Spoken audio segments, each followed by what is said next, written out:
Hello everyone, welcome to Puneetha Chakravarthi's vlog. ಇವತ್ತಿನ ರೆಸಿಪಿಲಿ ನುಗ್ಗೆಕಾಯಿ ಸಾಂಬಾರು ಮಾಡ್ತಾಯಿದ್ದೀನಿ. ನುಗ್ಗೆಕಾಯಿ ಸಾಂಬಾರು ಮಾಡೋದಕ್ಕೆ ಏನೇನು ತೊಗೊಂಡಿದ್ದೀನಿ ಅಂತ ಹೇಳ್ತೀನಿ ಬನ್ನಿ. 1 ಕಪ್ ತೊಗರಿಬೇಳೆ, 1 ಟೀ ಸ್ಪೂನ್ ಅರಿಶಿನದ ಪುಡಿ, 3 ಟೊಮೊಟೊ, 2 ಈರುಳ್ಳಿ, ಒಗ್ಗರಣೆಗೆ ಎಣ್ಣೆ 2-3 ಸ್ಪೂನು, 1 ಟೀ ಸ್ಪೂನ್ ಸಾಸಿವೆ, 1 ಟೀ ಸ್ಪೂನ್ ಜೀರಿಗೆ, ಕರ್ಬೇವಿನ ಸೊಪ್ಪು, ಬೆಳ್ಳುಳ್ಳಿ, ನುಗ್ಗೆಕಾಯಿನ ನಾರು ತೆಗೆದು ತೊಳೆದು ಕಟ್ ಮಾಡ್ಕೊಂಡಿದ್ದೀನಿ, 1 ಕಪ್ ಕಾಯಿ ತುರಿ, 2 ಸ್ಪೂನ್ ಖಾರದ ಪುಡಿ, 1 ಸ್ಪೂನ್ ಸಾಂಬಾರು ಪುಡಿ, 1 ಈರುಳ್ಳಿ ಖಾರಕ್ಕೆ. ಇವಾಗ ಕುಕ್ಕರ್ಗೆ 1 ಕಪ್ ತೊಗರಿಬೇಳೆ ಇತ್ತಲ್ಲ ಅದನ್ನು ಹಾಕ್ಬಿಟ್ಟು ನೀರು ಹಾಕ್ಬಿಟ್ಟು ಚೆನ್ನಾಗಿ ವಾಶ್ ಮಾಡಿಬಿಟ್ಟು ಮತ್ತೆ 1 ಗ್ಲಾಸ್ ನೀರು ಸೇರಿಸ್ಕೊಳ್ತಾ ಇದ್ದೀನಿ.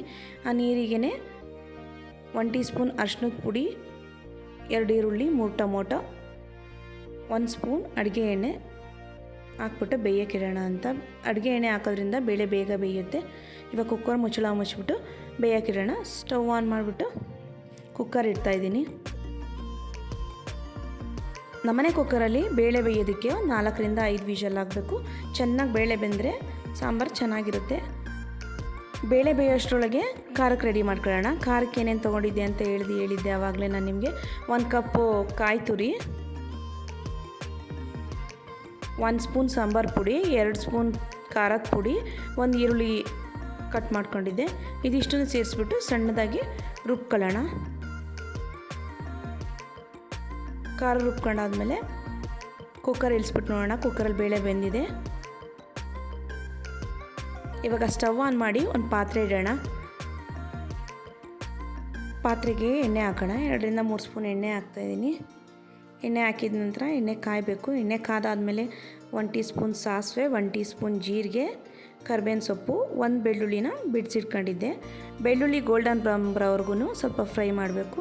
ಅದಾದ ನಂತರ ಕಟ್ ಮಾಡಿದಂಥ ನುಗ್ಗೆಕಾಯಿನ ಒಗ್ಗರಣೆಗೆ ಹಾಕ್ತಾಯಿದ್ದೀನಿ. ನುಗ್ಗೆಕಾಯಿ ಹಾಕ್ಬಿಟ್ಟು ಸ್ವಲ್ಪ ಫ್ರೈ ಮಾಡೋದ್ರಿಂದ ಅದರಲ್ಲೇ ಸ್ವಲ್ಪ ಬಾಡ್ದಂಗಾದರೆ ಬೇಗ ಬೇಯುತ್ತೆ. ಇವಾಗ ರುಬ್ಕೊಂಡಿದ್ದಂಥ ಖಾರನ ಅದಕ್ಕೆ ಸೇರಿಸ್ತಾ ಇದ್ದೀನಿ. ಒಂದು 2 ನಿಮಿಷ ಫ್ರೈ ಮಾಡಿದ್ರೆ ರುಬ್ಬಿರೋಂಥ ಖಾರದ ಹಸಿ ವಾಸನೆ ಹೋಗುತ್ತೆ.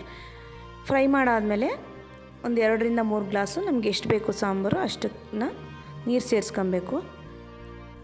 ನೀರು ಸೇರಿಸಾದ್ಮೇಲೆ ಎಲ್ಲ ನೀಟಾಗಿ ಮಿಕ್ಸ್ ಮಾಡಿಬಿಟ್ಟು ಅದಕ್ಕೆ ಬೇಳೆ ಬೇಯಿಸ್ಕೊಂಡಿದ್ವಲ್ಲ ಆ ಬೇಳೆನ ಹಾಕ್ತಾಯಿದ್ದೀನಿ. ಬೇಳೆ ಹಾಕ್ಬಿಟ್ಟು ಮತ್ತೆ ಮಿಕ್ಸ್ ಮಾಡಿಬಿಟ್ಟು ಕುದಿಯೋಕ್ಕೆ ಬಿಡೋಣ. ಒಂದು 5-10 ನಿಮಿಷ ಕುದಿಬೇಕು. ಅಷ್ಟರೊಳಗೆ ಅದ್ರ ಜೊತೆ ನುಗ್ಗೆಕಾಯಿ ಬೆಂದ್ಬಿಡುತ್ತೆ. ಸಾಂಬಾರು ಕುದಿವಾಗ ಉಪ್ಪು ಹಾಕ್ಕೊಬೇಕು.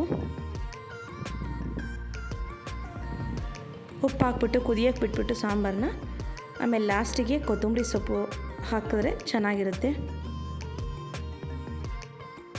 ಕೊತ್ತಂಬರಿ ಸೊಪ್ಪು ಹಾಕಿ 2 ನಿಮಿಷ ಬಿಟ್ಬಿಟ್ಟು ಸಾಂಬಾರನ್ನ ಕೆಳಗಿಳಿಸಿದ್ರೆ ನುಗ್ಗೆಕಾಯಿ ಸಾಂಬಾರು ರೆಡಿಯಾಗಿದೆ. ನೀವು ಈ ರೀತಿ ಮಾಡಿ ನೋಡಿ ಹೇಗಿತ್ತು ಅಂತ ಸಾಂಬಾರು ಕಮೆಂಟ್ ಮಾಡಿ. ತುಂಬ ಚೆನ್ನಾಗಿರುತ್ತೆ ನುಗ್ಗೆಕಾಯಿ ಸಾಂಬಾರು ಈ ರೀತಿ ಮಾಡೋದ್ರಿಂದ. ನಮ್ಮ ಚಾನಲ್ಗೆ ಸಬ್ಸ್ಕ್ರೈಬ್ ಆಗಿಲ್ಲ ಅಂದರೆ ಸಬ್ಸ್ಕ್ರೈಬ್ ಆಗಿ, ಲೈಕ್ ಮಾಡಿ, ಶೇರ್ ಮಾಡಿ, ಕಮೆಂಟ್ ಮಾಡಿ.